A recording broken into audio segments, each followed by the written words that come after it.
Adillatul Qiblah, the Qiblah references. Over 1,000 years ago, the scholars mentioned the easy, religiously recognized signs for determining the Qiblah. And Nawawi also said, rahimahullah, وَلَا يَصِحُّ الْاجْتِهَادُ إِلَّا بِأَدِلَّةِ الْقِبْلَةِ. Ijtihad for the Qiblah is invalid except by the Qiblah proofs. But by the Qiblah proofs. This statement has an implication. When we say it's not valid but by the Qiblah proofs, that means that the Qiblah proofs are limited in their scope. It implies that not anything could be a Qiblah proof. Not any and everything is a Qiblah proof. It's not anything you want to use to determine the Qiblah means you can use it. How we know that this is what it means? Because there wouldn't have been any reason then to say Adillatul Qiblah, Adillatul Qiblah. There wouldn't have been a reason for him to say Ijtihad is invalid except by the Qiblah proofs. He would have been able to say, if this, what I'm saying is not the case, he would have been able to say Ijtihad for the Qiblah is valid by anything. Why he didn't say Ijtihad for the Qiblah is valid by anything? Because that's not true. So when he said Ijtihad is invalid except by the Qiblah proofs, that means the Qiblah proofs are limited in their scope. You need to learn them and use those only. And don't use anything outside of those, or else your Qiblah is not going to be valid. And when we say the Qiblah is not valid, or the Ijtihad for the Qiblah is not valid, وَلَا يَصِحُّ الْإِجْتِهَادِ إِلَّا بِأَدِلَّةِ الْقِبْلَةِ. If we say that the Ijtihad for the Qiblah is not valid, means your prayer is not valid. Your prayer is not valid. Because if your Ijtihad for the Qiblah is not valid, means you're facing, whatever way you're facing is not valid, even if it were the right way. It would mean whatever way you're facing is not valid, even if it were the right way.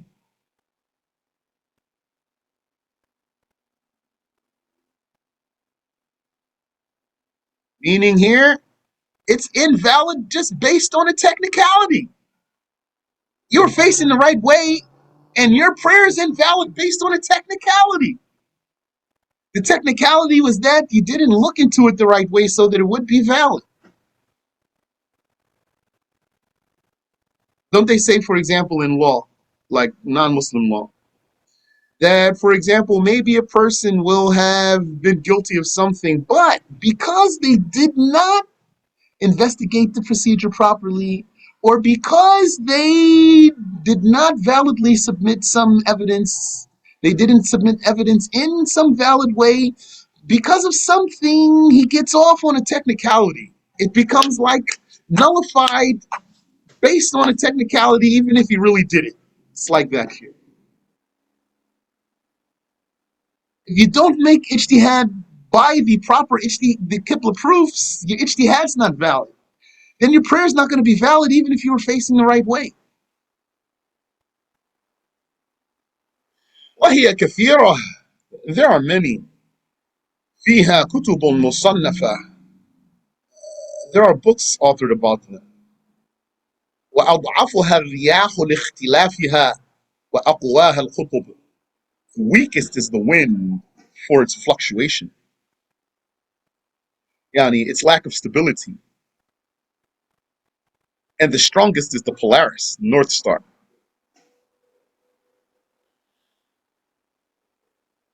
We will focus on the strongest sign here. We're not going to talk about the wind now. Yani, and we're not going to talk about some other signs like the sun. The sun is one of them. Let's focus on the strongest sign according to Nawawi, and actually that's ijma'. That's ijma', that North Star's strongest sign for Qiblah. As will be repeated, the North Star plays two roles. A, it gives the direction of north if one were to face it. And, yani, by extension, it gives the direction of south by turning one's back to it. But most importantly for us is what the Northeasters ignore and dislike. what we have been repeating. So it's engraved in you now, inshallah. It enables you to tell which lands are more northern or further north than others. The more northern the land, or the higher north, if you want further north, the further north, put it that way.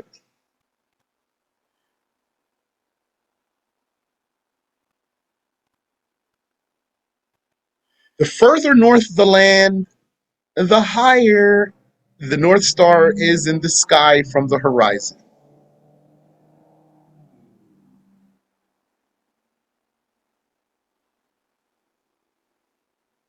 In Mecca, one sees the North Star very close to the horizon.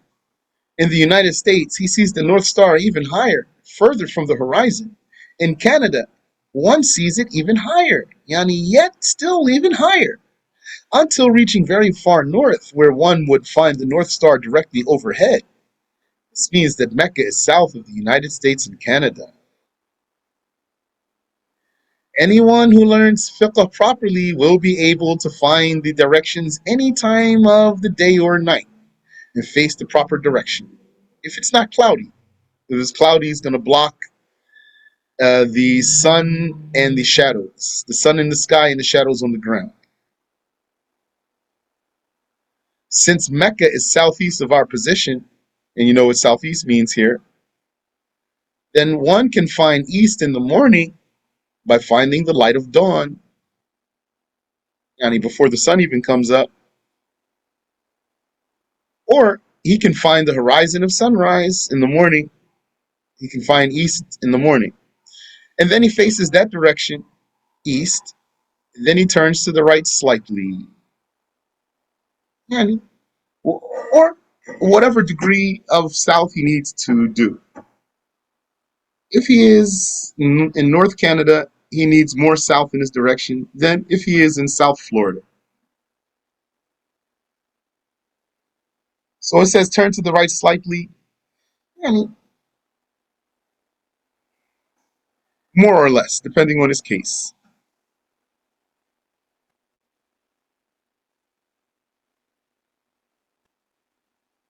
At zenith, the sun is in the center of the sky, between east and west.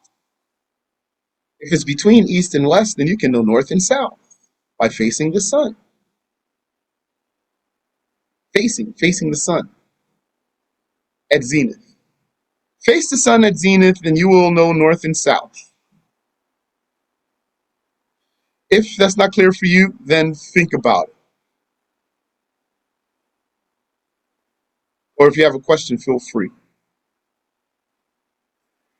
In the beginning of the night, if one relies on the horizon of sunset, then he's going to know the west.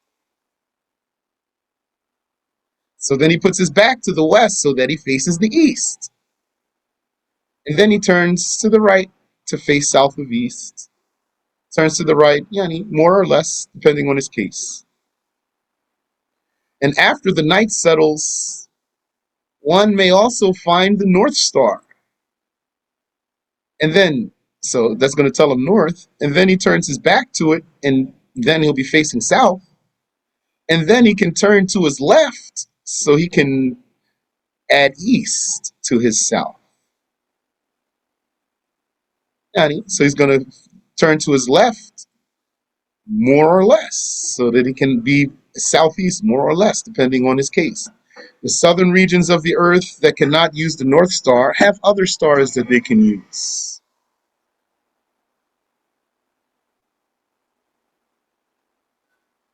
This was some person who argues for Northeast going to ask you, well, what about in Australia where they can't see the North Star? Really, though, this question, if he really thinks about the meaning of this question of his, he would even be more sure that the Kaaba is southeast of our position. Why? Because I would say to him, why are you asking me about those lands that are south of the equator and they can't see the North Star? So you say, because, well, if they can't see the North Star, then that means they're going to use something else. So I would say to him, okay, but let me ask you a question. If they can't see the North Star, but at the Kaaba you can see the North Star. At the Kaaba you can see the North Star, and in those lands you can't see the North Star because you're below the equator. Doesn't that mean that the Kaaba is north of those places just by mere virtue of the fact that you can even see the North Star there? If you can even see the North Star at the Kaaba, doesn't that in itself mean that the Kaaba is north of Australia, north of all those other places that can't even see the North Star? So you need to say, yeah. Say, okay, then stay consistent. And for us, the North Star is higher for us than it is at the Kaaba. So just like the Kaaba was north of those lands because you could even see the North Star there, and you can't see the North Star at all in those lands, this means that Kaaba is north of those places. Then for us also, since the North Star is higher where we are than it is at the Kaaba, then we are also north of those places and we're north of the Kaaba too. So for sure, our direction is south of east.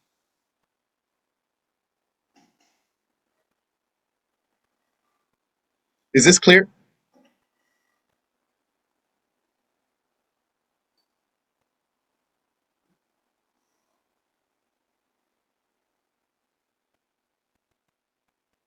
I think it's clear.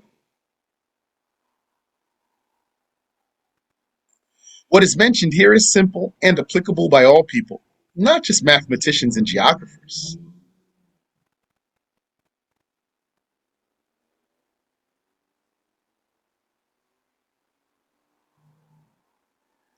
Anyway, no geographer will claim that Mecca is north of North America,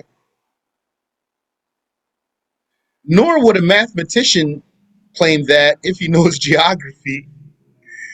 Let me repeat that. Anyway, no geographer would claim that Mecca is north of North America. And nor would a mathematician claim that Mecca is north of North America if this mathematician knows geography. But for the people who argue for Northeast, the issue of Qibla is the issue of math and geography. And they say, many of them that is, it's not a religious issue.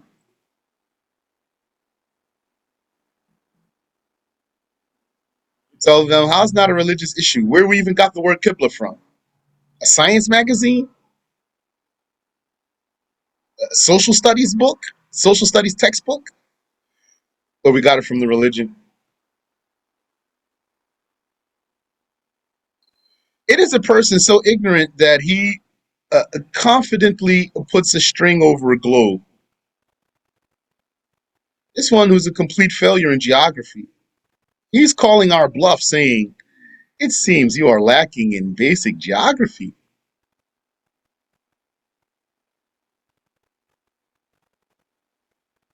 He's going to say to you, it seems you're lacking in basic geography. It's dead serious, too.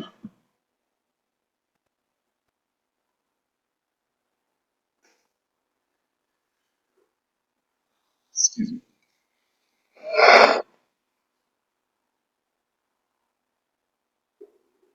Any question?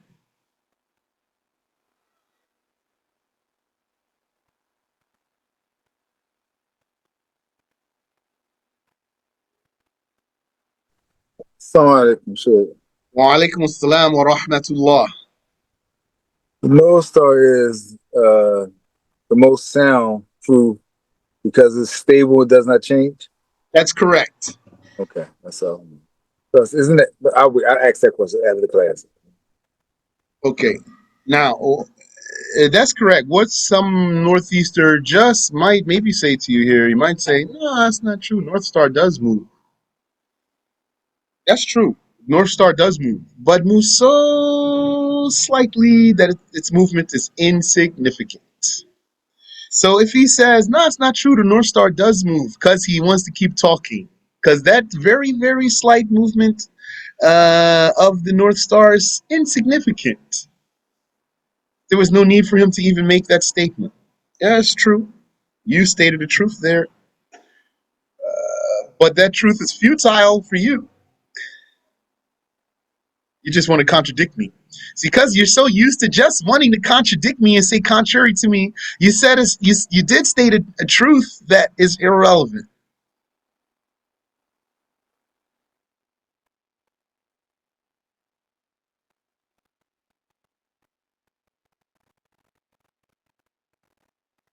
Uh,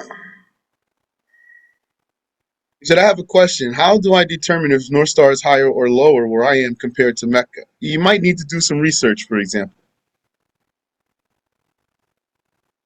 You might need to do some research.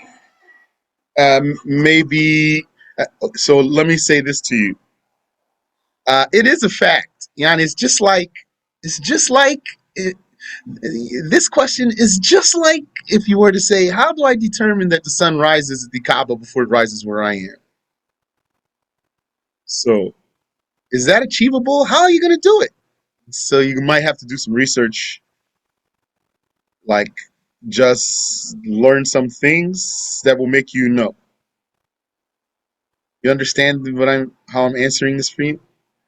Like the same way you would know that the sun rises at the Kaaba before it rises where you are, somehow you're going to know that. Like, I'm assuming that you do know that. Your question is about North Star. I'm assuming you know the sun rises at the Kaaba.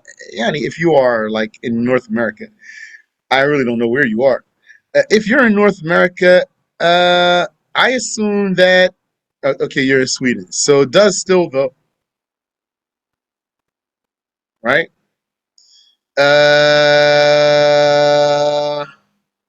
Let me see. Hold on.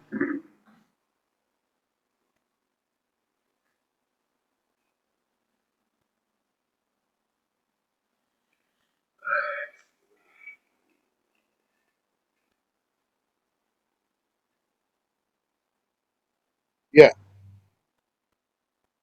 even in Sweden, Kaaba, the sun does rise at the Kaaba before it rises in Sweden. So I assume, I'm going to assume you know that. If you don't, you can make a comment if you want. So, but how do you know that? So somehow you know it. So like you know that somehow, and that's confirmed fact. Then also you're going to find out somehow.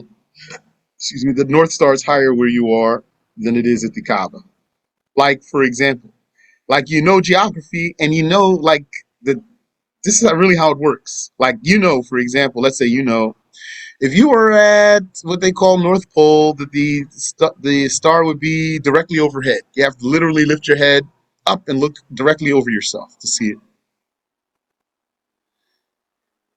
And you know that it's not like that at the Kaaba. So you're gonna say, okay, so for sure the Kaaba is south of the North Pole. Okay, okay, yeah, I'm gonna take this step by step. Let me go slow for myself here. I know that when you are very, very far north, the North Star is very high. Well, maybe someone doesn't know that. What if you didn't know that? So you're gonna have to. This is some knowledge you need to get. Somehow you're gonna ascertain it.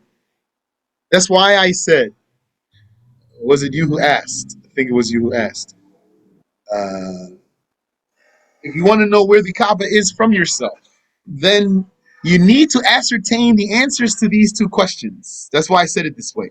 You need to get the answers to these two questions. You're going to get it somehow, like because of your learning about geography, or because of your doing research and going to the library and looking into encyclopedias and looking at maps and globes and talking to, let's say, professors and people who have traveled, for example, until you are confident that this is the case, then you're going to know. Because for me, I never went to Mecca yet. And I haven't been at Mecca. I haven't been in Mecca when the sun is rising and then left there and came back to USA before the sun got there and then saw the sun rise there too later. Well, I know for sure the sun rises at the Kaaba before it rises where I am because of knowledge that I have. Yeah, it's education, because of education. So you can follow up with that question if you want. You said in summer the sun rises early here. Well, the sun is always rising earlier or later. Allah says, يولج الليل في النهار ويولج النهار في الليل. Yani, He makes the day get inserted into the night, and he makes the night get inserted into the day. This means he makes the daytime get longer and shorter. He makes the nighttime get longer and shorter as throughout the year as the seasons progress. That means the sun's going to be rising earlier, rising later. Still going to rise at the Kaaba before it rises where you are.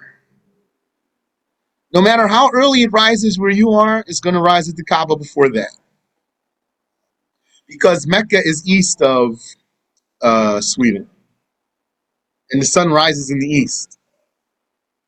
And that's how I know the sun rises in Mecca, that the sun rises in Mecca before it rises where I am. Because I know Mecca, I already know Mecca is in the east. I know that. I didn't know that Mecca is in the east because the sun rises there first. That's not how I knew it. I knew it just by being, by having education. I knew that. But religiously, though, what can I cling to substantiate my education? Religiously, what I'm going to use to substantiate my education is that the sun rises in the east before it rises, it rises in the east. So that means it's going to rise at the Kaaba before it rises where I am.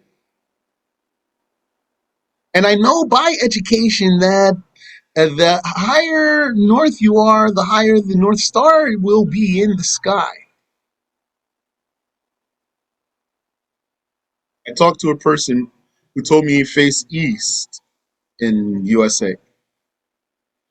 And he told me that, I told him, because he's one of my beloveds. So I talked to him straightforwardly.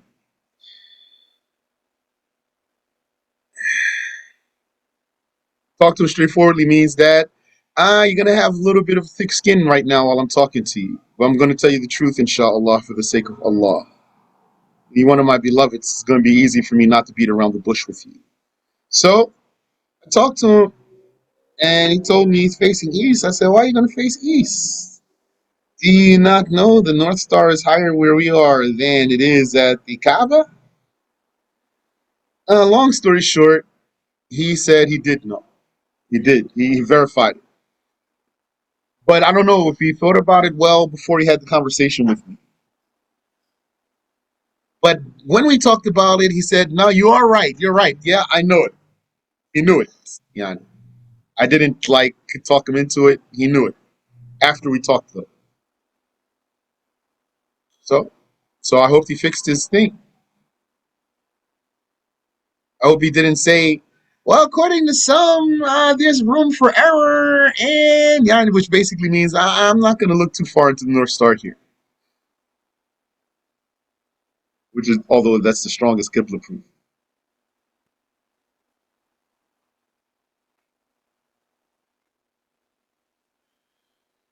So I'm not sure if that's a satisfactory answer for you. You can follow up if you want. Wafiqu. This is an issue isolated to the United States and Canada as far as Northeast is concerned. But the concept of what was done here in USA and Canada is not only done here.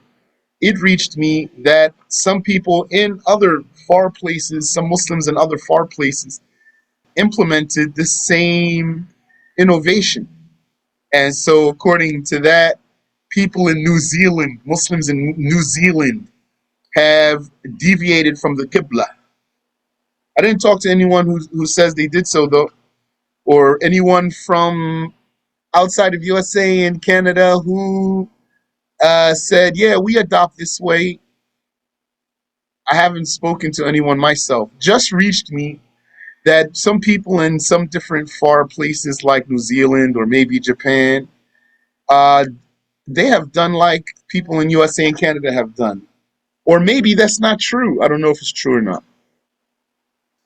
And we started talking about, here, let me adjust this view here. We started talking about how to face the Qibla. And we have not cited anyone but, as some people would say, but guns, meaning strong ones. We cited An-Nawawi. We cited Sheikh Zakaria al-Ansari. For that, we cited Abu Hanifa. Remember, I need to go and grab Imam Ash-Shafi'i's quote. We have some Maliki documentation here, which I can repeat for you. Yes. Well, what I'm about to say, quoting Maliki, quoting a Maliki citation, is about a rule for facing the Qibla. It's not about the United States and Canada, but it's going to be relevant. All of these are classical sources. Everything we cite is classical sources. What's this Maliki quote here? Let's revisit it. You'll need this because somebody's going to tell you, no, I'm on Maliki school. I'm following Maliki school. Or someone's going to tell you, I'm following Shafi'i school. I mean, Hanafi. They can't say Shafi'i. We got the Shafi'i locked down here. If a person claims to follow Shafi'i school, he's facing Northeast, the United States, and Canada. He is not following Shafi'i school. This is a quote from the Maliki school. Yeah, this is a quote from a Maliki document. So there's a famous summary in Maliki school called Mukhtasar Khalil. Who authored this explanation? Mawahib al-Jalil. I think that's by Imam al-Hattab, the Maliki. Al-Hattab, the Maliki, rahimahullah. He is one of my favorite scholars. Not that I know so many scholars. Al-Hattab al-Maliki, he is the author of the Metin of Mutammimatul Ajurumiyah Nahu. He wrote the Mutammima of Al-Ajurumiyah, the Metin. So Al-Hattab al-Maliki, yani huwa ala al-ra'si wal-ayn. He did an explanation of Mukhtasar Khalil called Mawahib al-Jalil. What does the Metin say, the mere Metin, just the text? وَبَطَلَتْ إِنْ خَالَفَهَا وَلَوْ صَادَفْ. One's prayer is invalid if he goes against his own determination, even if he were correct in the direction he faced.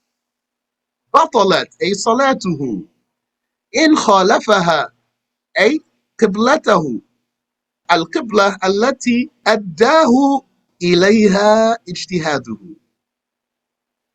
Yani, if he opposes the Qibla that his ijtihad leads him to. وَلَوْ صَادَفْ, even if when he deviated from his own determination, he actually happened to really face the Kaaba, his prayer will still be invalid. What that means is, according to the Maliki school, there's an obligation of facing what one is most confident is correct. Why is this so important? Because a lot of the argument for people who, now, if I don't want to say argue for, let me say justify facing Northeast in USA or Canada, a lot of their talk is why they can turn away from south of east, even if it really is south of east, according to them. Even if it really is south of east, they think they have permission to turn away from it. Because they're going to say, nah, because they're going to claim either, yani, without proof or without comprehending the proper application of what they are talking about, they're going to claim that you don't have to acknowledge the North Star, for example. Though the Malikis, they said stars is the strongest sign. Or they're going to say, well, you have certain room for error. The Hanafi said that you have 45-degree room for error, so etc. So you might not know what to say to these things. Here, this will cover you. And I read the quote on Sheikh Muhammad Bakri, the one who taught us some of Maliki school. So that's the text. وَبَطَلَتْ إِنْ خَالَفَهَا وَلَوْ صَادَفْ. one's prayer is invalidated if he goes against his Qiblah determination, even if he, in his deviation from that, happened to face the right direction. So, I'll just read the English. This is a review here. The explanation is that the author of the original text signals to what the author of another text said. The author of a text called Al-Dhakhirah, he documented also what another author said, what the author of Al-Tiraz said, which is, quote,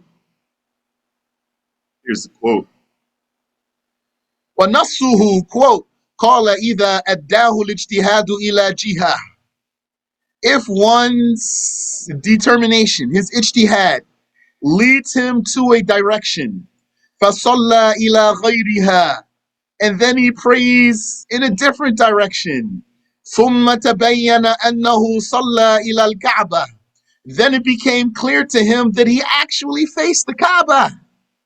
فَصَلَاتُهُ بَاطِلَةٌ, his prayer is invalid. عندنا, according to us, the Malikis. وعند الشافعي, and according to the Shafi'is. Yeah, we agree with that. وأبي Hanifa, and according to Abu Hanifa. Why? لِتَرْكِهِ الْوَاجِبِ, for his leaving out the obligation. What was his obligation? His obligation was to face what he was most confident is most accurate. So, what's going to happen to someone who's going to look on a map? He's going to really know how to look at it, right? He's going to see that Mecca is south of east from the United States and Canada. And then he's going to say, well, but... So, really, he knows that's most accurate. But for one reason or another, like because he doesn't want to have a stigma on him for being associated with some group, or because he wants to be able to just participate in a community that is facing northeast, for example. Maybe he might face east because he doesn't want to have the stigma of being associated with some group that faces south of east. So he says, I can just go east according to some sayings that give room for leeway, and according to the Fulanis, you don't have to acknowledge the North Star, they claim. That's not going to help him. He's going against what he's most confident is correct. Or same situation as far as he can look at a map and understand really what's there. There's no map in existence that has Mecca northeast of the United States or Canada. So, let that be clear. So some person, he looked at a map and he understood it, whether it's a globe or a flat map.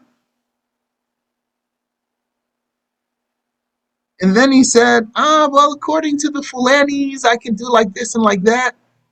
And then he faces northeast. What's his real motivation, though? Because he has community that he wants to be involved with and participating in.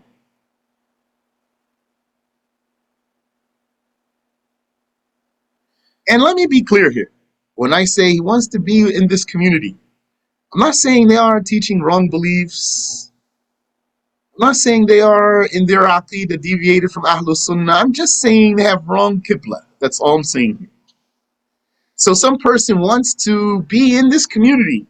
Maybe he grew up among them, for example. But then somebody hit him with this information here. He said, what? Then he went to go look.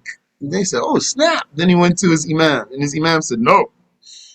We have our modern scholars who said this and that. And according to the Fulanis, you don't have to acknowledge the North Star. And according to the Fulanis, you have 45-degree of angle of, or 45-degree room for error that allows you to deviate and still be having a valid prayer. All these are excuses. And once the person is confident actually that south of east is most accurate direction, he's not going to be allowed to face another direction. His prayer is going to be invalid according to the Malikis and according to the Shafi'is and according to the Hanafis. Okay, so he gave the reason for the rule in the quote, li tarkihi al-wajib, because of his abandoning what is obligatory. What's obligatory? What's obligatory is for him to face what he's most confident about. Let's say someone said, "Where did you get this from? Why do you think that it's obligatory to face what one is most confident about?" Which really, if someone were to ask that question, I'm going to be wondering why he thought that's a good question. But let's suppose that's someone's question. Why do you think that a person is obligated to face what he's most confident is correct? The answer is because he's making ijtihad. That's one of the rules of ijtihad.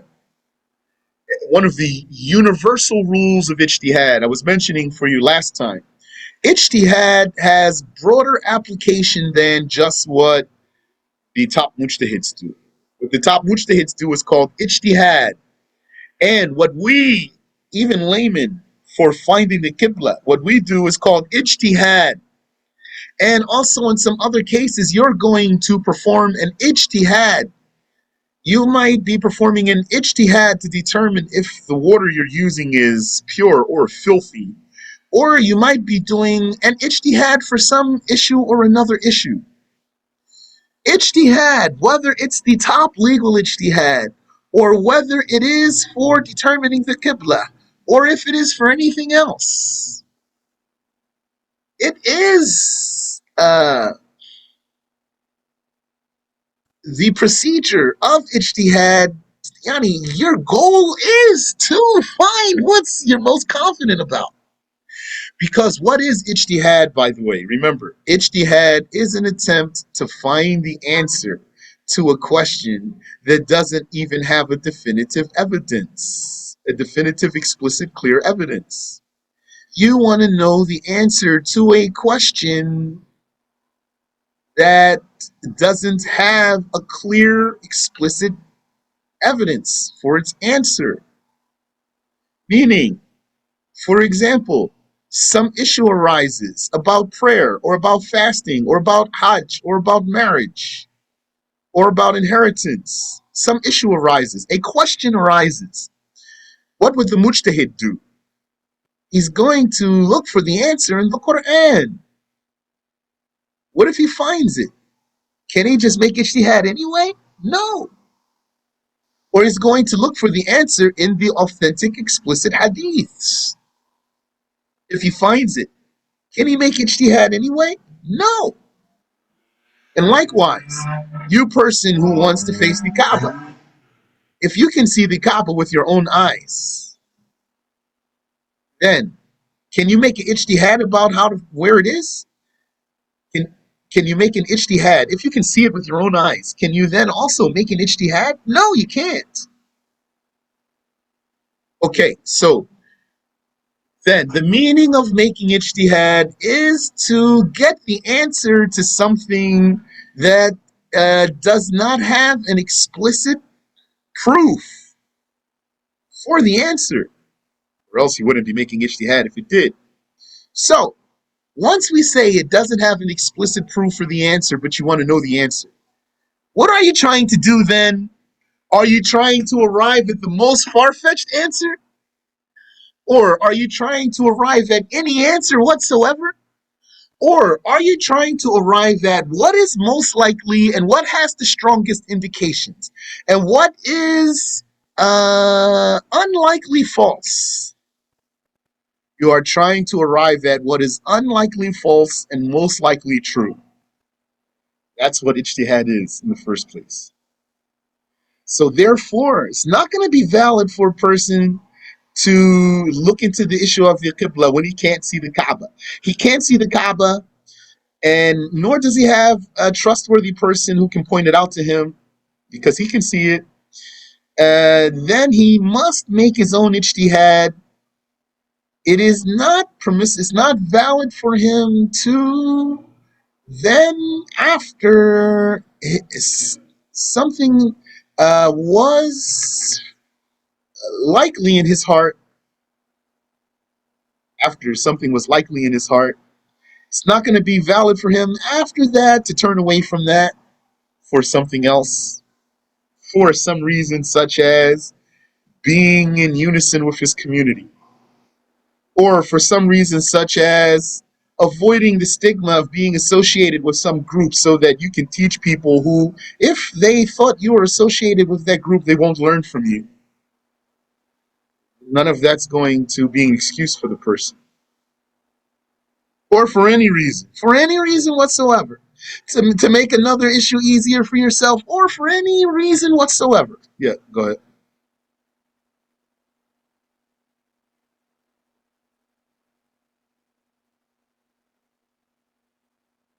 Say that again.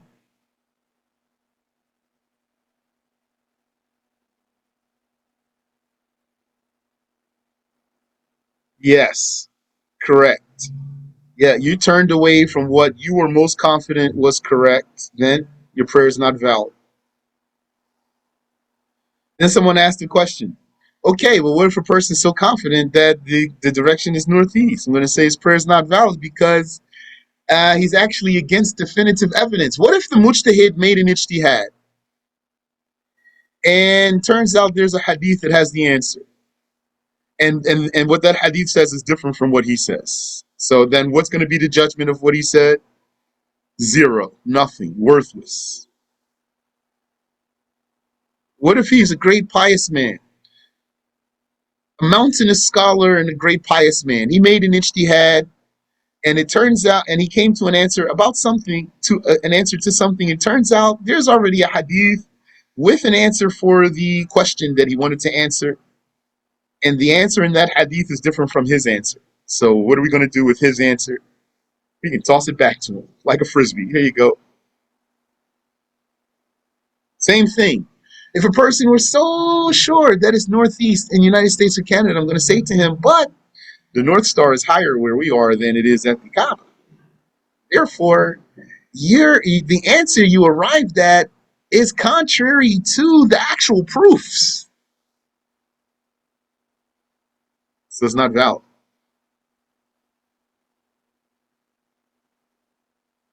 You're confident about something, I would say to him, you're like a mujtahid who didn't know a hadith, so you made an ijtihad, you came to an answer just to discover that there's a hadith that has an answer to what you were attempting to answer. Now, are you going to be the one to stick to your own answer and not regard the answer that's in the hadith? Are you going to be the one to uh, disregard your own answer for what has evidence? Yani disregard your own answer for an answer that came from strong evidence.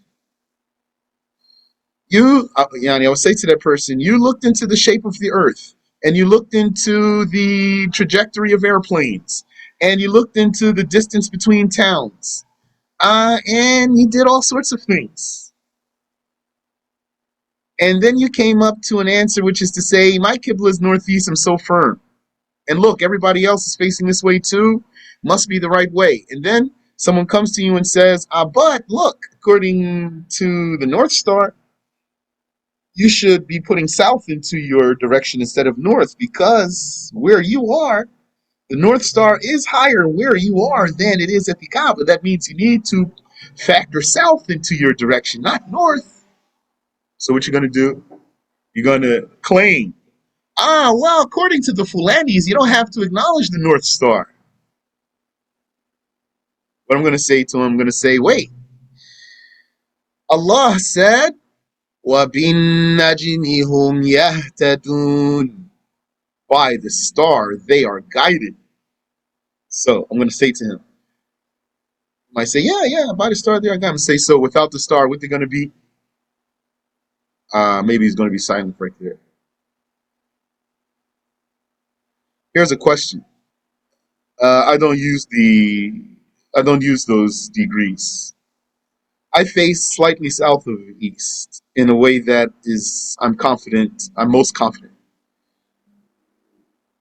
If I am unconfident, if I lack confidence, feeling that I'm too close to the east, I'm going to turn a little bit more to my right.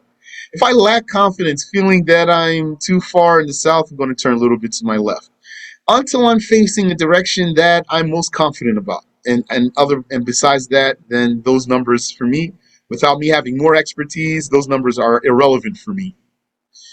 You said if a person prayed east or east and slightly south to pray in a certain musalla with those people, thinking there were a certain degree of leeway according to Abu Hanifa, 10 degrees. Although he knows more south would be closer, is his prayer invalid? So let me ask you. I'm going to just reword your question slightly, and you're going to tell me. Does this mean that he turned away from what he's most confident? Is that the meaning of your question? Tell me yes or no, please. Okay. So you know the answer now, yes? The answer is clear for you? Yani, his prayer is invalid. Yeah, his prayer is invalid. Here, I just read the quote for you. According to the Shafi'i, and according to Abu Hanifa, also, and according to Abu Hanifa, his prayer is invalid when he turned away from what he's most confident about. And according to Malik, his prayer is invalid when he turned away from what he's most confident about. Ameen wa fiq. Yeah. Some people claimed, I'm waiting to see some documentation for this, according to whoever's making this claim, that you don't have to regard the North Star. They said, the Malikis said, and they said, no, you don't know the Maliki school. The Malikis said,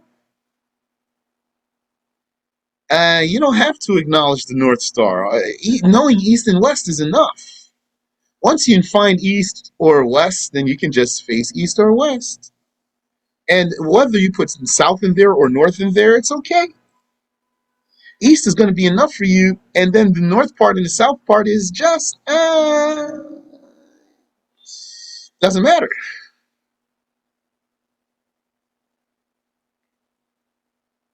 So I would say to that person, first of all, I'm going to say to him, can you show me your documentation for it? Is the very first thing. He says, I don't have any. If Yani has three answers for me. Either he's going to say, yes, I can show it to you. He's going to say, no, I'm not going to show it to you. Or he's going to say something like, I don't have it, or I need to ask, or I can get it for you, something like that. I'm going to say to him, if he say, yeah, I'll show it to you, I'll say, okay, show it to me. And I'm going to advise him to. I'm going to say, and I advise you don't say what you are saying now before you show it to me. Let me see first. Somebody say, no, I'm going to say it. I know what I'm talking about. All right, it's on you. I was just advising you. Okay, let me see. So then I'm going to see, and then we go from there. I'll see his documentation. I'll read it with my own eyes, and then we'll go from there. So that's that. If he says, no, I'm not going to show it to you, I'm going to say to him, or if he says, I don't have it, I'm going to say to him, then don't talk like this. Don't say what you are saying. You are merely making a claim. You don't want to say a lie on the religion or a lie on the scholars. You don't want to lie on the Malikis, right? And I would say to the person also, Allah says in the Quran, you're claiming you don't have to acknowledge the North Star. Allah says in the Quran, وَبِالنَّجْمِ هُمْ يَهْتَدُونَ. By the star, they are guided. So I'm going to say to him, here's the ayah. So I have a question for you. If they are guided by the star, then what would they be if they don't use the star? According to the ayah. According to the ayah, they are guided by the star. So what would they be if they disregard the star? So you might say, I don't know. Or maybe it'll go silent. Or maybe you say, okay, brother, whatever. Yeah, just from experience, most of the time, when you put someone in such a corner, a lot of times doesn't want to just answer. That's how humans are. Takes special type of person to really say, well, that would mean if they are guided by the star according to the ayah, then if they are going to ignore the star, that would imply that they're misguided. Takes special type of person to be able to say it. May Allah make us amongst the truthful ones. Ameen. Question: if a person doubts that they might have done this, can they estimate and make up some prayers? If he only doubts if he did that, then he doesn't have an obligation to make up any prayers. If he's sure that he did that, then he's going to have to make up his prayers. Any other question here? So it looks like it was a good thing to review that quote. So, what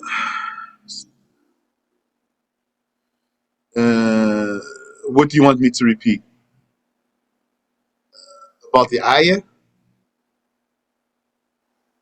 Mas'alat al-qada. If a person, so the question was, if a person doubts that they might have done this, which is, a person doubts, did I deliberately go against what I'm most confident about and face a different direction anyway?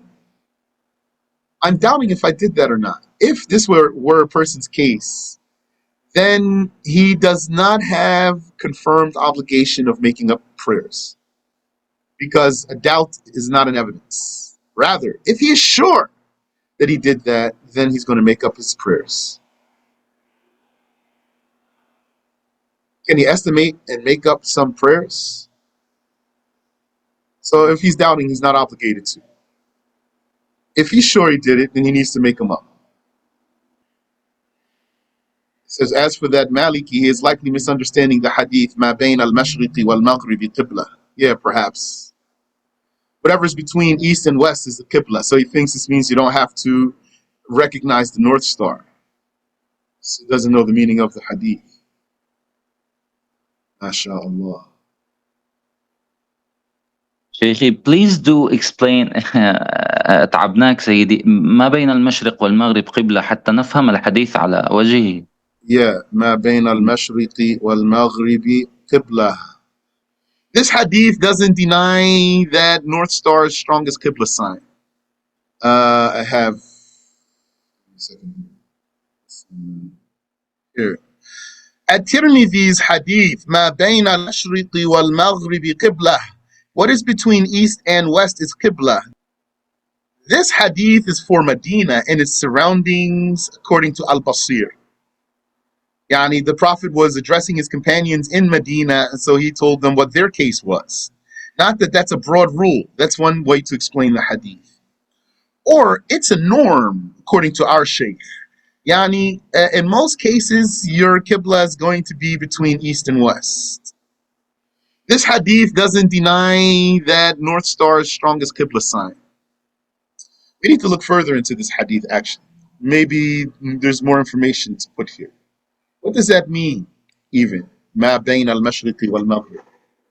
Because, for me, it means north or south. What's between east and west, north and south? So, like, why I'm saying that? From knowledge. Because the sun rises in the east, sets in the west. Yes. When the sun is at its zenith, where is it? It's between east and west.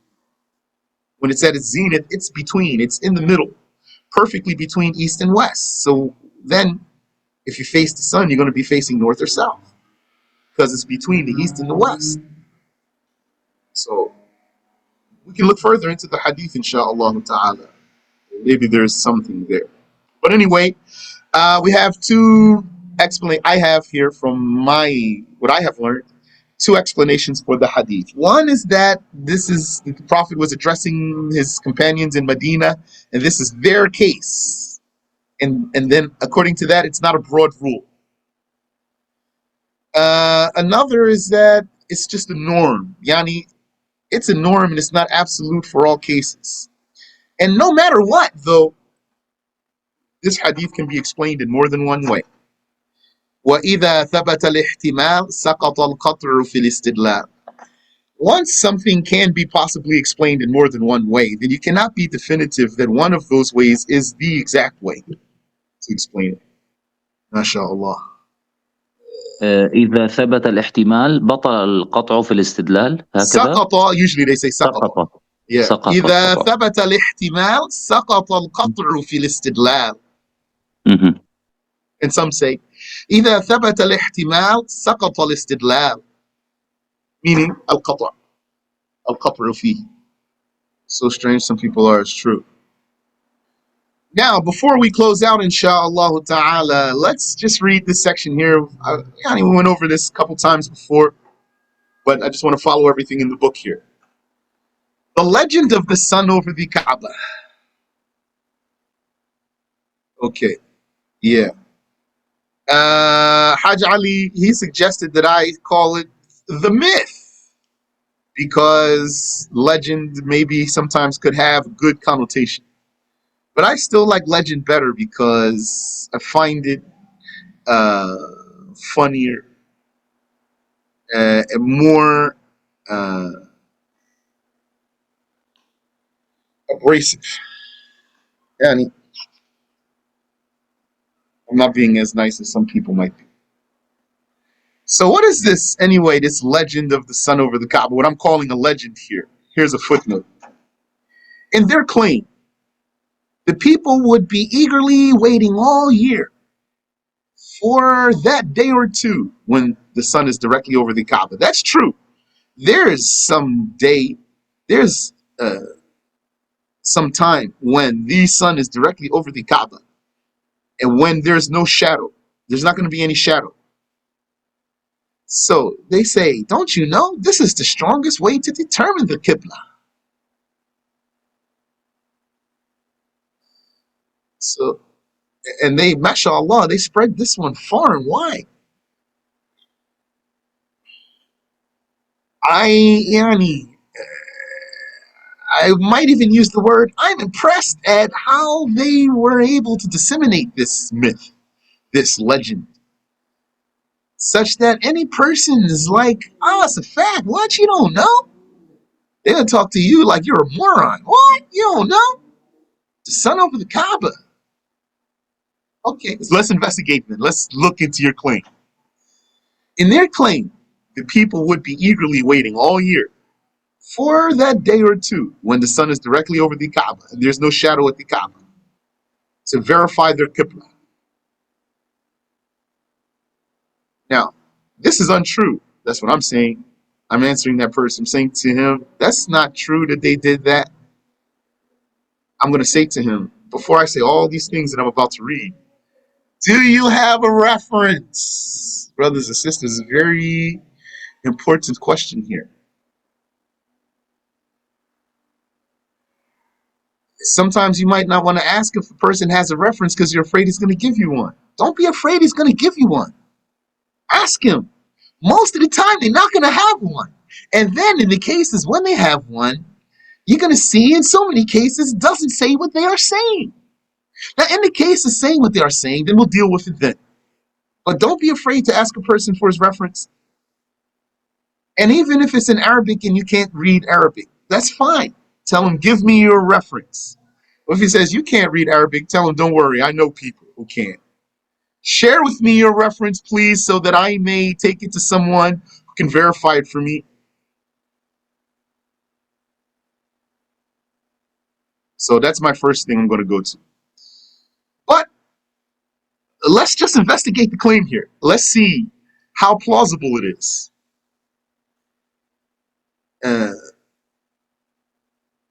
The Muslims, so this is untrue, especially since the Muslims were the masters of even the worldly sciences, astronomy, geometry, and all the other sciences that Muslims in North America are misapplying here in this case.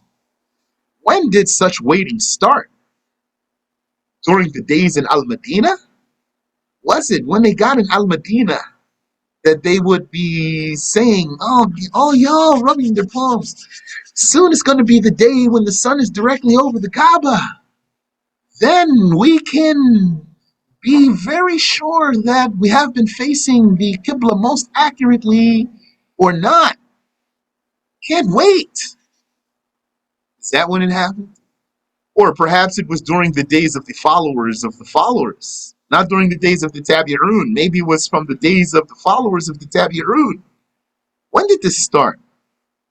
They never produced a hadith about it, the people who claim this. And they never even thought to ask. I mean, people were saying it so much and they were so confident about it that when I was just um, looking into the articles that were making this claim, I was like, somebody's got to have a hadith about this. Until I looked so much and I never ever found ever a single reference from any person who ever made this claim. Then I started challenging them. So I said to them, oh, you mean the legend of the sun over the Kaaba?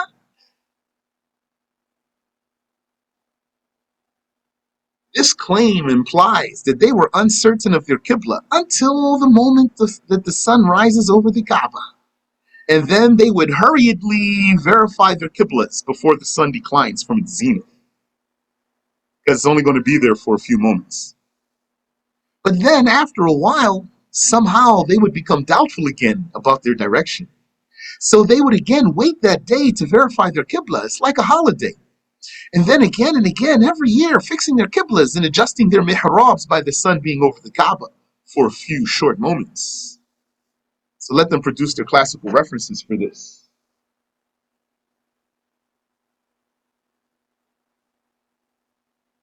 Without a classical reference, they say that there is indeed a proof stronger than the North Star. They say it's a proof that's used far and wide for centuries, and it is utterly famous. They say twice per year, when the sun is directly over the Kaaba, you can face the sun in the USA and Canada, and you'll be facing northeast. So what do you say? Say to him, you're not supposed to face the sun. They'll say, wait, but really you're facing the Kaaba, but the sun's going to be directly over the Kaaba at that moment. So if you face the sun, you're going to be facing the Kaaba. That's not true, though.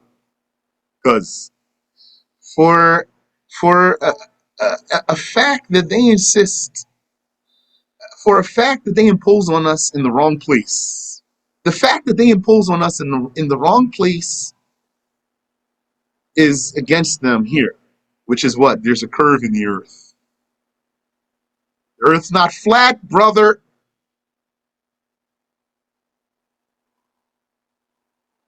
So if you're facing the sun when the sun's over the Kaaba, it doesn't mean you're facing the Kaaba over this curved surface, this huge curved earth. You know, it has a curve in it.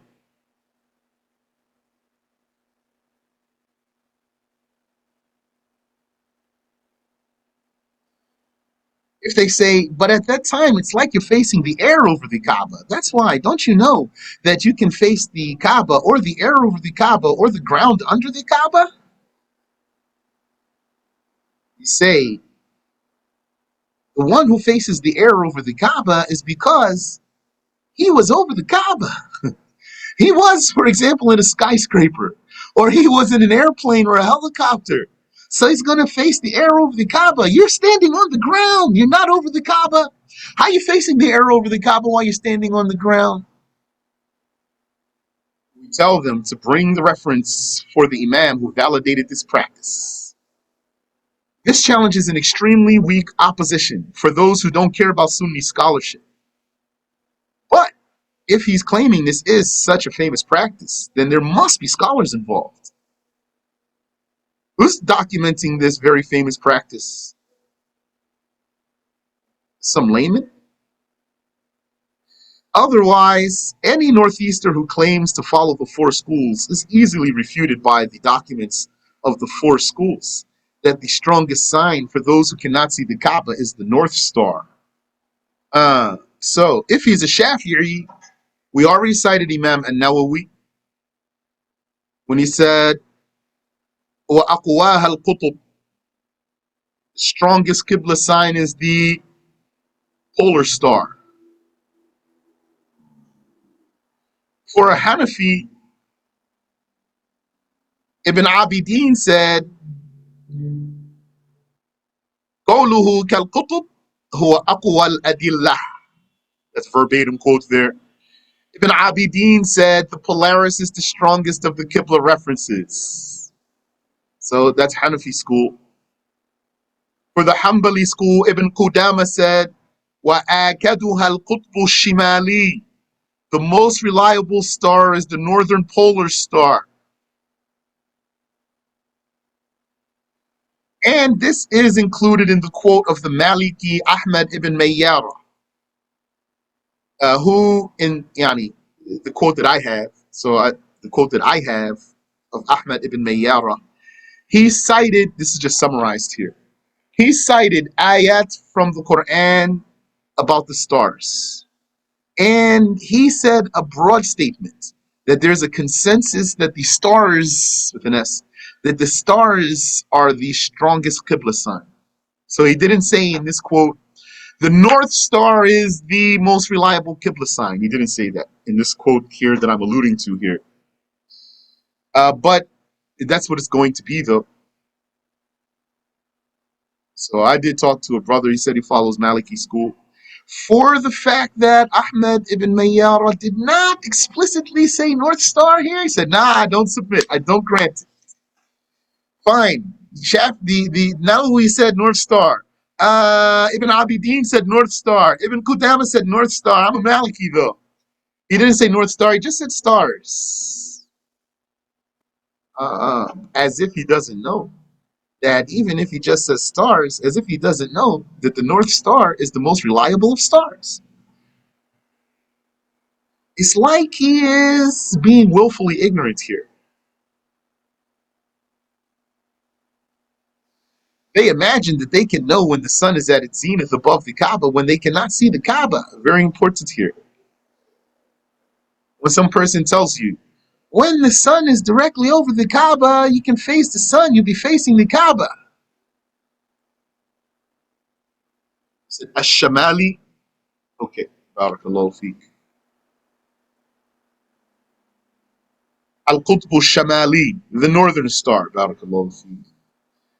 When one of them says, no, when the sun is directly over the Kaaba, you can just face the sun, you'll be facing the Kaaba. So you say to him, how do you know the sun is over the Kaaba when you can't see the Kaaba? So he's going to think that's a silly question. He's going to say, brother, you have technology. This is going to be a person who never even used that technology himself. He's just following. Most likely, if you're having this discussion with some person, he is not the one who did any checking here. Most likely, probably 99% of the time, if you talk to someone here about this issue, he's not someone who checked anything here. He's just someone who's saying what was said to him. So you say to him, how do you know the sun is over the Kaaba when you can't see the Kaaba, ya akhi? So he's going to say, oh, brother, we have technology. This one, he never checked anything here. So then what do you say? You say, and before we had these technologies, what they used to do, now he's not going to have an answer. Then when he doesn't have an answer, you say to him, I thought you said this is so famous. And this is something used by the Muslims far and wide for centuries. This is the greatest Qibla sign. How did they do it? How do you know the sun is over the Kaaba if you can't see the Kaaba? So, I don't think he has an answer. But if someone has an answer, I'm interested to hear it.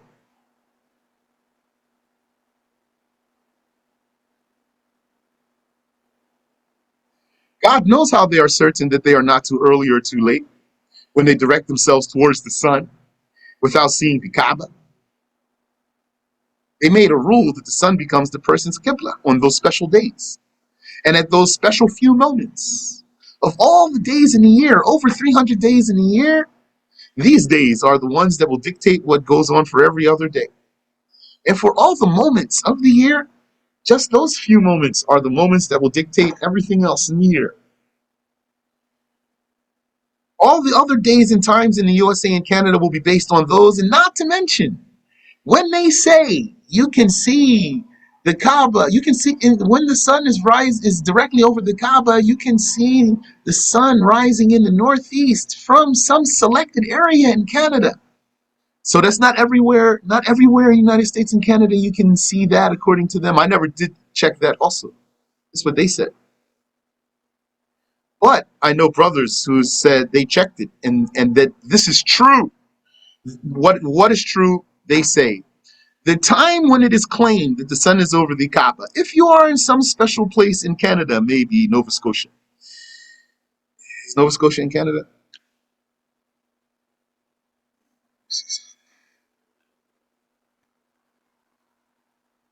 Canadian province. Yeah, Nova Scotia is a Canadian province. Yes.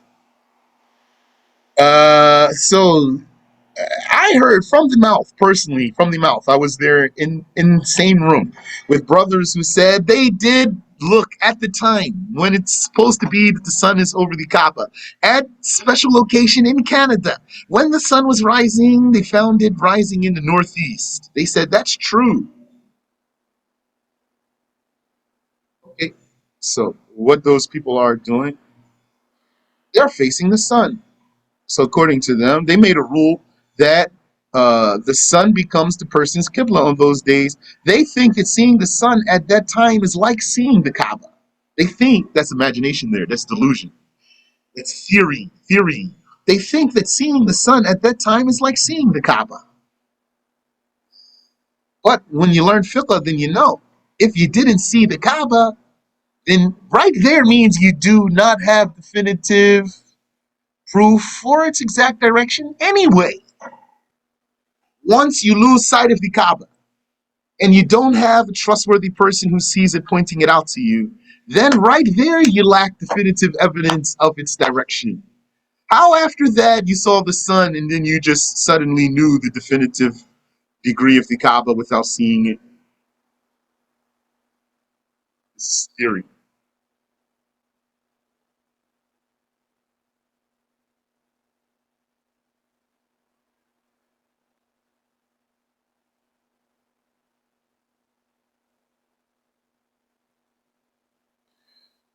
One should seek the Kaaba itself, which is east southeast of our position, and then face the air above it if he has to, like if he's in a plain, or face the ground below it if he has to, like if he's in a valley or a cavern or a tunnel.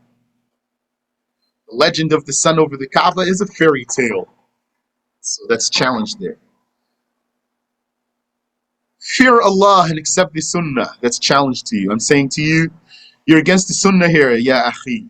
Why I'm saying that to you? Not because I dislike you, because I want you to do what's right. Face the proper direction and advise your loved ones. Be afraid to be someone who will enter his grave without valid prayers and then come out of it. Yani, you're going to enter your grave without valid prayers? Allahu Akbar. And then come out of his grave without valid prayers? Either one of those you don't want on the day when there is no turning back. Wallahu tabaraka wa ta'ala a'lam. Allah knows best. We'll stop there. Any question?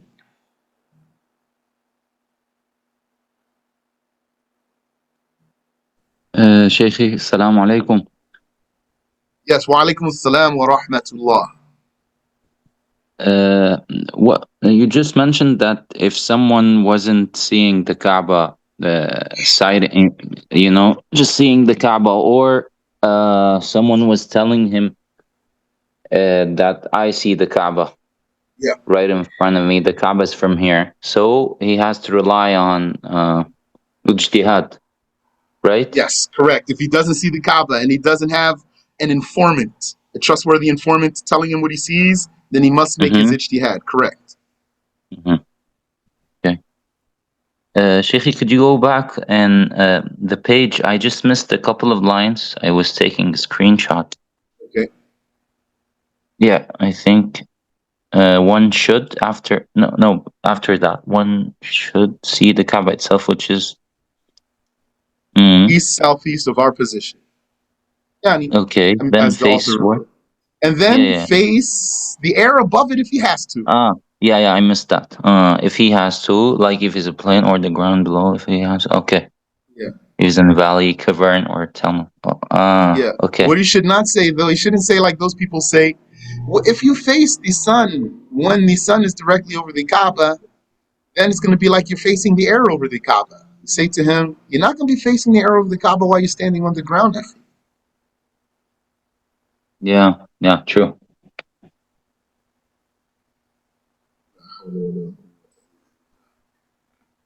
It's invalid to face the air over the Kaaba when you're on the ground. What's the need for that? Yeah, I mean, I don't know how you're going to even do it. How can you face the air over the Kaaba if you're standing on the ground? Yeah, exactly. Yeah, it Doesn't make sense. means, you must be leaning backwards on your heels. Must be only on your heels so that your chest can go into the air. I see. Barakallah fi. I mean, Wafiq. Sheikh, Yes? Assalamu alaikum. Wa alaikum assalam wa rahmatullah. This legend of the sun over the Kaaba, when you said that they're waiting for it, and they're like in the place in Canada you mentioned, Nova Scotia.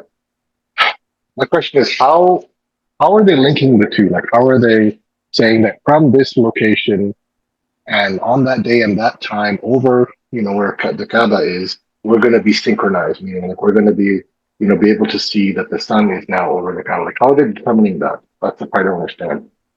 How are they determining that the sun is over the Kaaba? Yeah, and they're on the other side of the ocean. Like, how are they determining Okay, that? well, what they're going to say is, we know this is all timed. The sun, it's timed. The sun is Okay. always on time until the day when it rises from the west. Then it's going to be late. Mhm. So they're going to say the sun is timed. We know when it's over the Kaaba. And so uh, if we use our telecommunications, and we have some people who are in Mecca when the sun is over the Kaaba, and they verify Okay. for us live and say to us, now the sun is over the Kaaba. And then at that very moment, we see that the sun is rising in the northeast. Then if we face the north, if we face the sun, we'll be facing the air over the Kaaba. That's what they say. So you're telling me they'd have to do this like every single day until that day comes? In theory, that's not what they're doing. So in theory, the claim is, the meaning of the claim is that they're gonna know the exact direction to face when they see the sun at the moment the sun is over the Kaaba, although they can't see the Kaaba. And then, according to them, this is something the Muslims have been doing for centuries. So if this is what they have been doing for centuries, then means at some point throughout the year, they deviated somehow. Yeah. Maybe their carpet got blown by the wind and they didn't know how to put it back the right way. Or maybe someone came with a sledgehammer and he tore down the mihrab. They had to rebuild it and then they couldn't get it exactly the right way. So they had to wait again for the sun to come back and be over the Kaaba so they can fix everything. Yeah. And then What, they're what going you're to do that saying, again and again and again. And they've been doing it for centuries and centuries. And it's very famous and known. That's what they say. subhanAllah. So, Because what you described, you said is that they have to have a telecommunications with yeah, people in Kaaba. yeah. Sorry, with people in Mecca.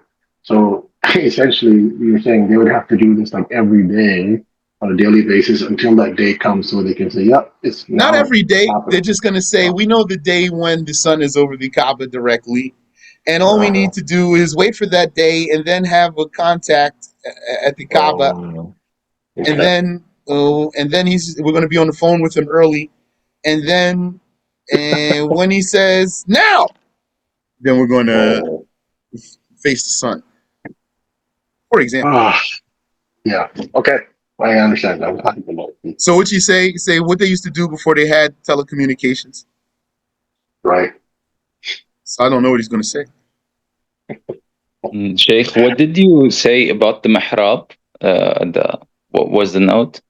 I said, The- So, according to them, if the Muslims were for centuries and centuries always awaiting this time so that they can fix their mihrabs, then how did they get off of their mihrabs from the last time?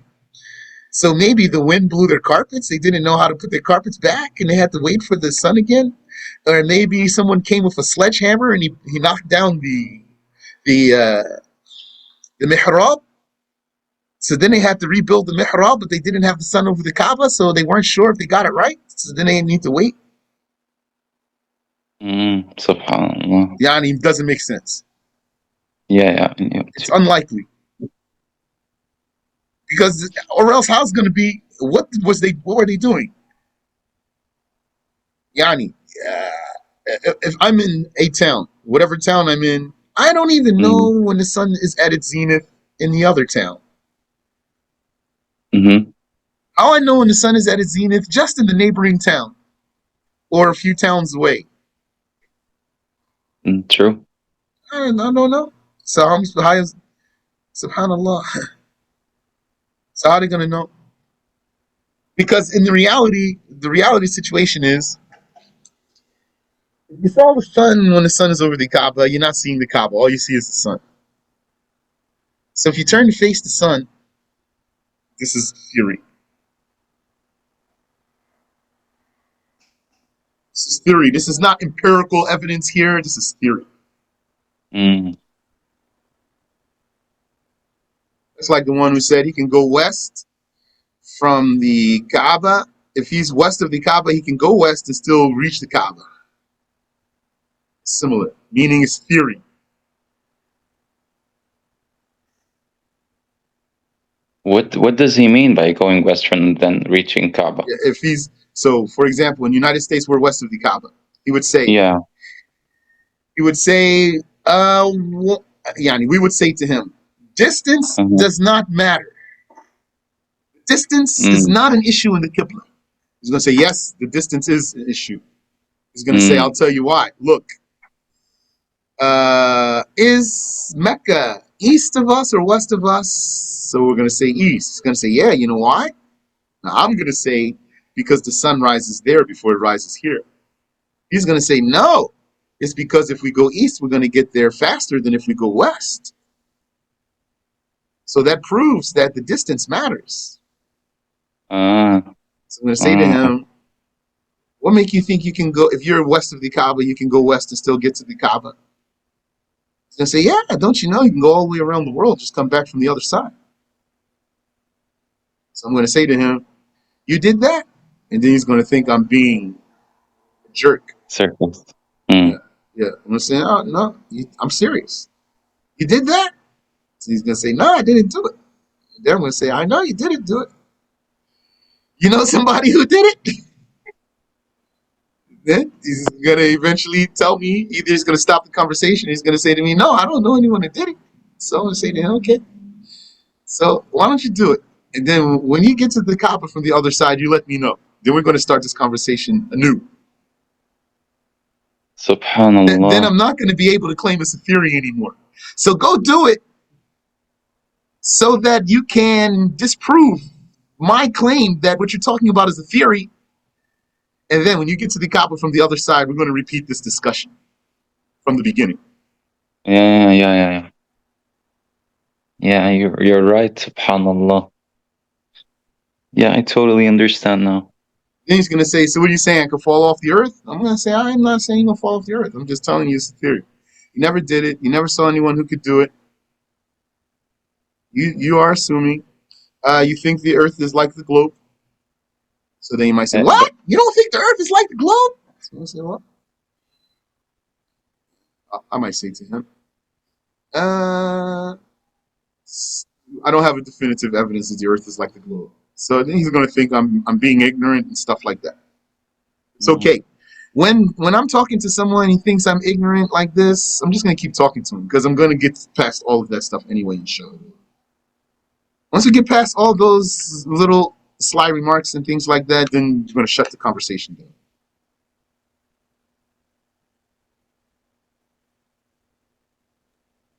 Assalamu alaikum. Wa alaikum assalam wa rahmatullah. Maybe I missed this part. Can you explain or tell me where did this this legend begin? I have no idea. I don't know who thought about it. Yeah, and they accepting, and are they accepting this in America, like in North America? This is the only place that, as far as I know, it's the only place that has this issue. Inshallah. Yeah, it's the only place confirmed for me to have this issue, and they make this argument. I talked to plenty of people who said this. And if you just Google "sun over the Kaaba," you're gonna see so many articles without a single hadith, though, without a single historical reference.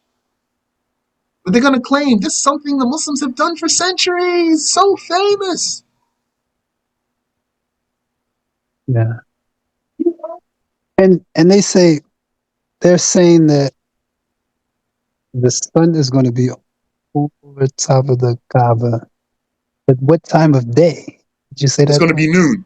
It's gonna be noon for the Kaaba because the sun is at its zenith. Okay. That's gonna be morning for us. Okay.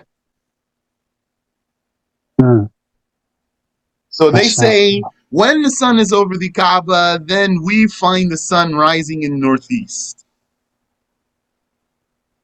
And therefore, we're going to face the sun because it's going to be like we're facing the arrow over the Kaaba. And this is the most accurate way, this is the strongest way to determine the Qiblah as known by the Muslims for centuries.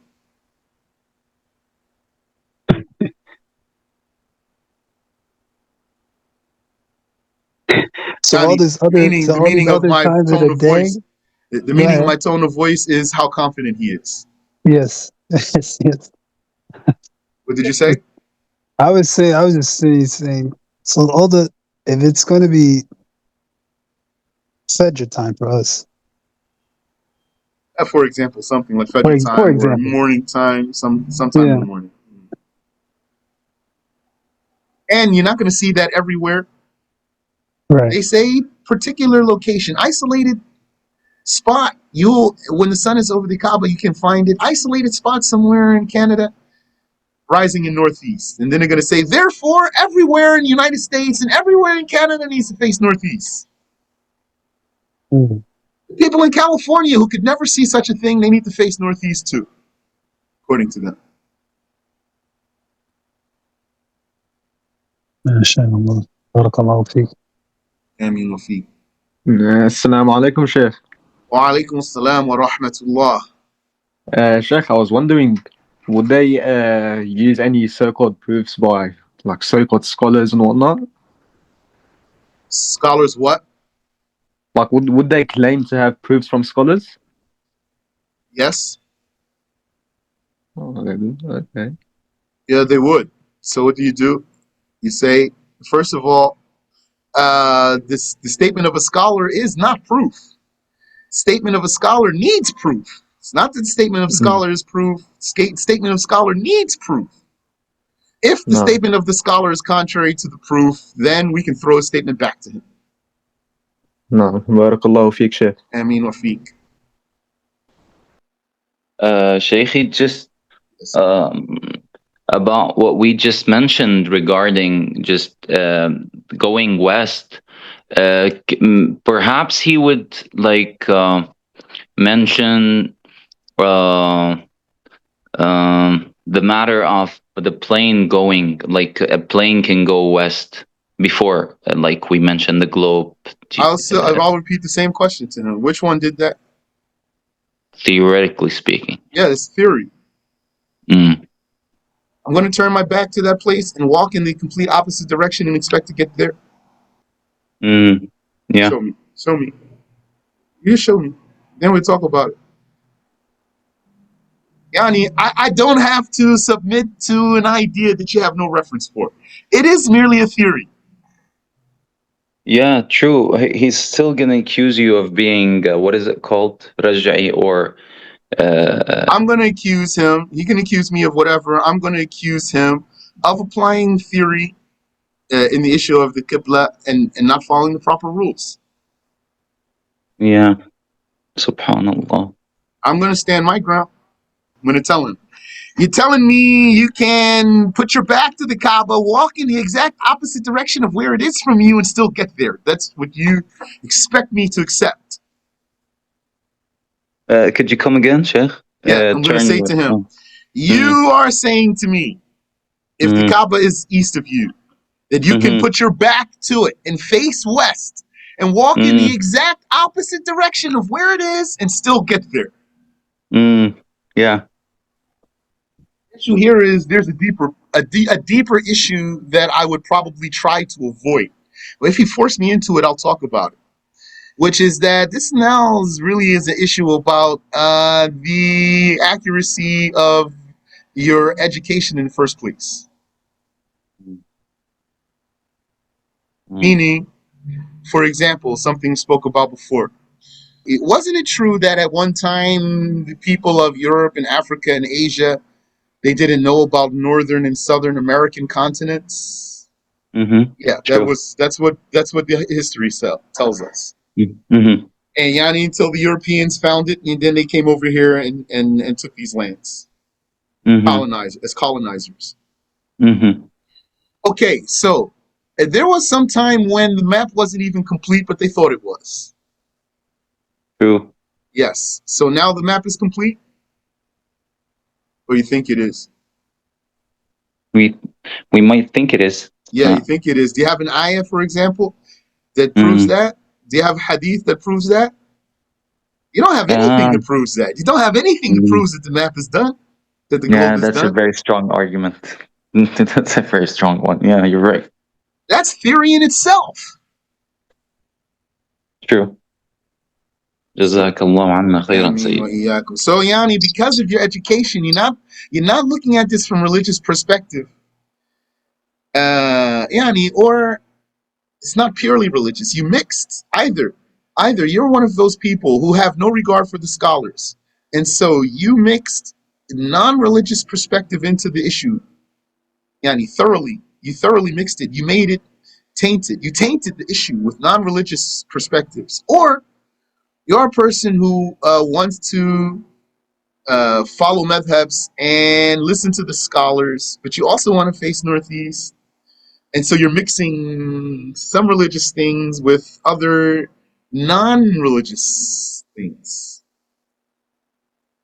So religiously, we didn't have to even know the continents.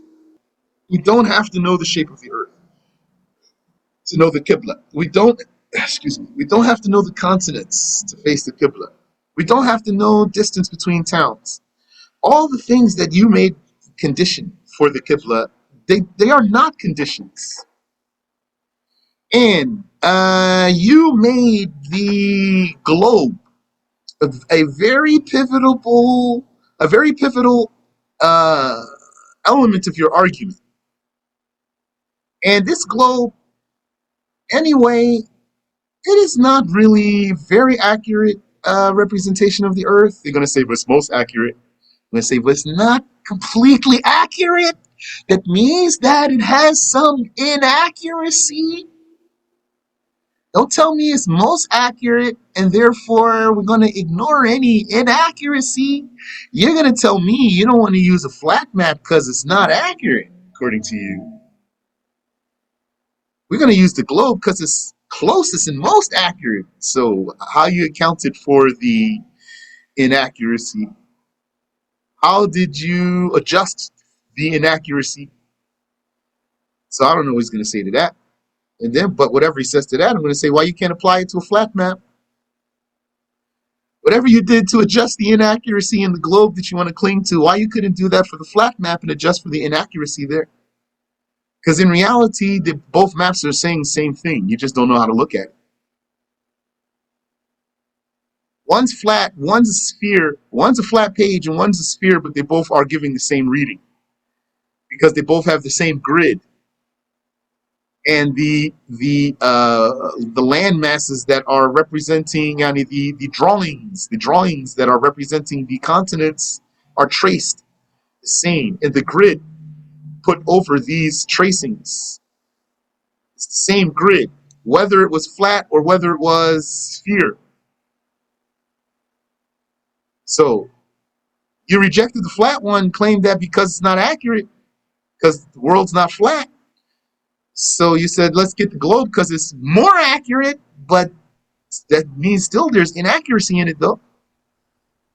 So what did you do to account for the lack of accuracy that the globe has? So whatever his answer is, then I'm going to say to him, why you couldn't do that for the flat map and use that one too? True, Sheikh. Barakallah fiqh. Will the recording be? This must be listened to definitely. They must have used smoke signals before phones. Yeah, exactly. Well, how they was doing that? Yeah. And here's something someone said in Noah Keller's book. He had his friend go to the beach in Boston. At the time, they said the sun was above the Kaaba. And his friend, who was on the phone, told him that the sun hadn't risen yet. So Noah Keller estimated. And also, how do you account for a delay in transmission? Allah knows best. Yeah, it's a sign of the ignorance because of the ignorance. Somewhat like shit. Wa alaikum assalam wa rahmatullah. Okay, but isn't that the one of the proofs that so the North Star, those who say that the Earth spins and stuff, that they say the Earth spins, moves, that everybody being north, facing north, the whole world, because it's constantly going around, constantly. Well, not according to them. According to them, actually, they say the Earth is spinning on its axis. Forget the axis. The axis is. They say the Earth is spinning. So, according to them, the North Star is right over, like, basically over the north.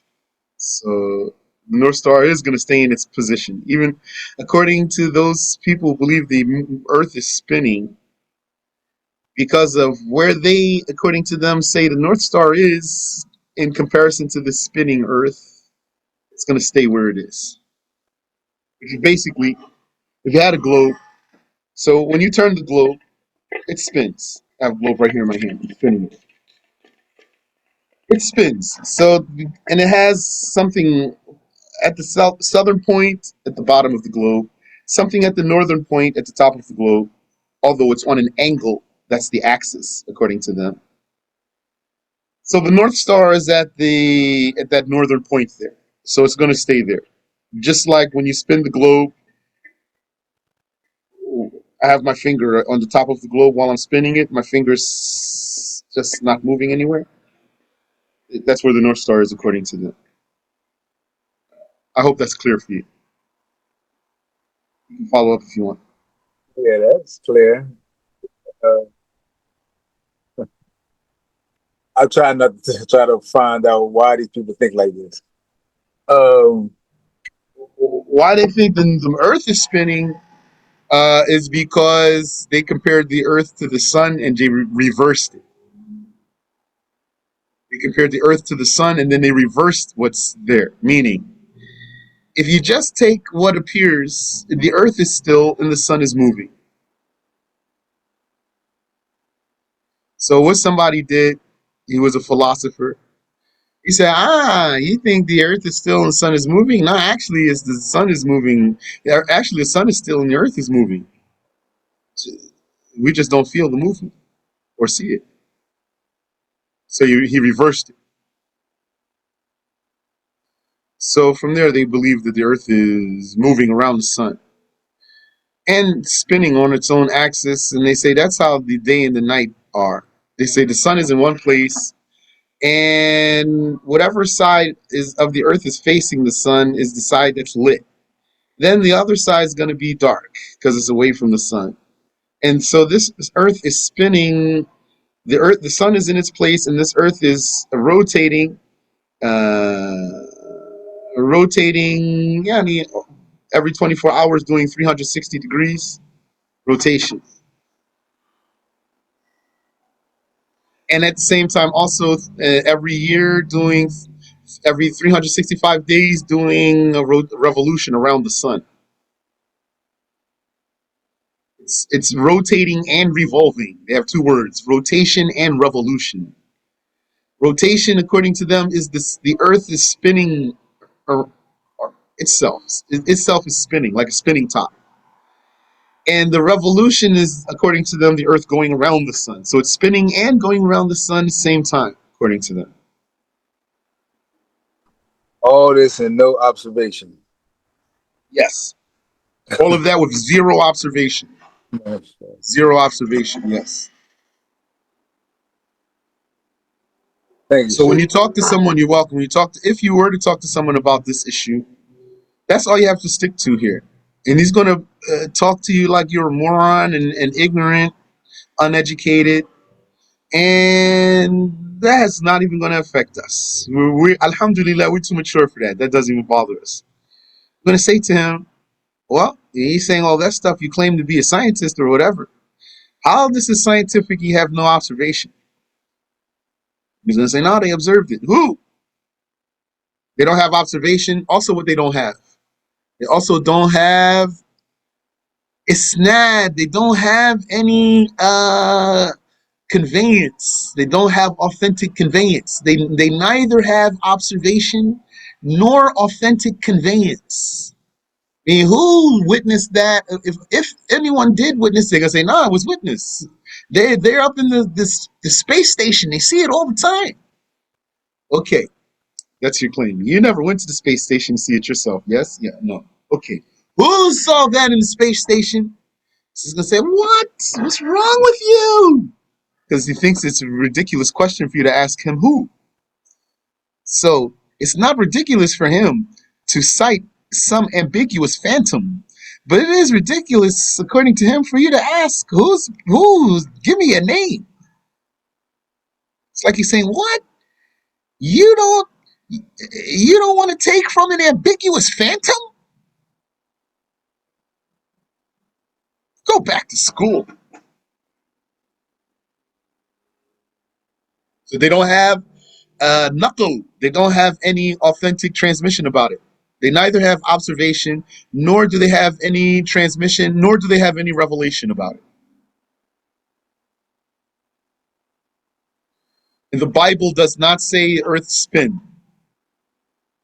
Christians are so against their Bible on so many levels. There's just ridiculous. But there are Christians who confidently talk about this issue. They say earth is not spinning. There's Christians, they say there's no dinosaurs.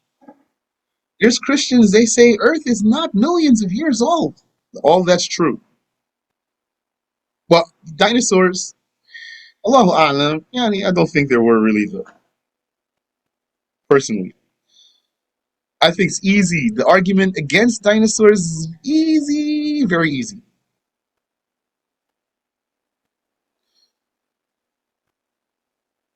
MashaAllah. Shay, is that one of the things that humans was just bigger at the time? Well, it doesn't have anything. My argument about dinosaurs doesn't have anything to do with the size of humans a long time ago. My argument about dinosaurs goes back to the same thing we're talking about now. Do they have observation of it? They don't. Not real observation. They're going to say, yes, we do. We have the fossils. That right there is conflation. That's not observation. That's conflation. That's mixing things. Fossils, not even skeleton.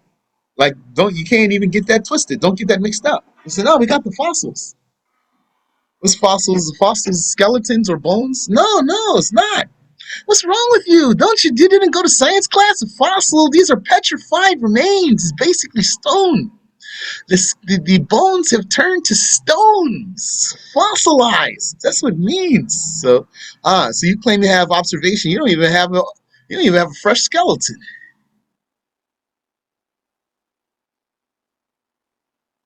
So you don't have observation. So they said they have fossils. Everything they found in the fossils is incomplete. But I don't follow that stuff anymore. Not that I've really followed it very closely since grade school, but I'm far from that now. So I know they have made additions to their claims. So they probably claim that they have found complete fossils, and they have found other species ever since. They have found other species.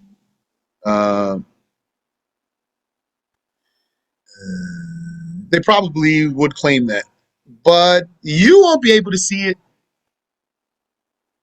You won't be able to see any such complete fossils.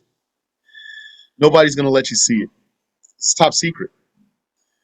You can only see plaster models in the museums. All the dinosaur skeletons in museums are plaster. They're made of plaster. It's not the actual fossils. And even in my own mind, I wish someone would explain this for me. So some people are paleontologists. How do you know where to start looking? So you just find some spot on the ground, start digging, and you hope for the best, or what? You find all these dinosaur bones. Where you find them at? How do you know? How do you know where to look? So my last question is: Yes. when somebody's going to school, I don't care what it is, so-called higher education, elementary, and these tests come up. You know these things is wrong in terms of the revolution of the earth, the rotation of the earth and all that, the sun. What would one say on them tests? He can just say they say when he answers the question. He can say they say with his tongue, even if he doesn't write they say on the paper. If he said they say with his tongue and then wrote the answer, he's safe. Got it. That's that's going to be just like if a person wanted to watch a movie and there was blasphemy in the movie. What would he do? Say they say, and then he presses the button. Or he wanted to listen to some recording that has blasphemy in the recording. So he pushes the button and he says verbally, he says they say, and with his hand he pushes the button. That's the same thing. They're taking the tests and there's answers that are wrong answers, religiously wrong. So he just says they say, and then he writes the answer, and then he will be safe. That's just like also photocopy. There's some kufr on a piece of paper, and you need a copy of this paper. So you just say they say, and then you push the button, and then a copy comes out. You'll be safe. That's important to share that with the Muslims. A lot of Muslims don't know or forgot that the rule of citing blasphemy is that you can verbally cite and then write, or you can actually write the citation and then say. If you wrote they say and then you said verbally the kufr, you're safe. So it was the same thing.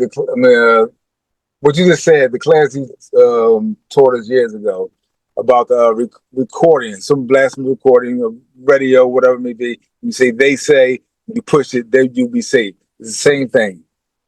Yes. Okay, that's all I'll make sure. Thank you.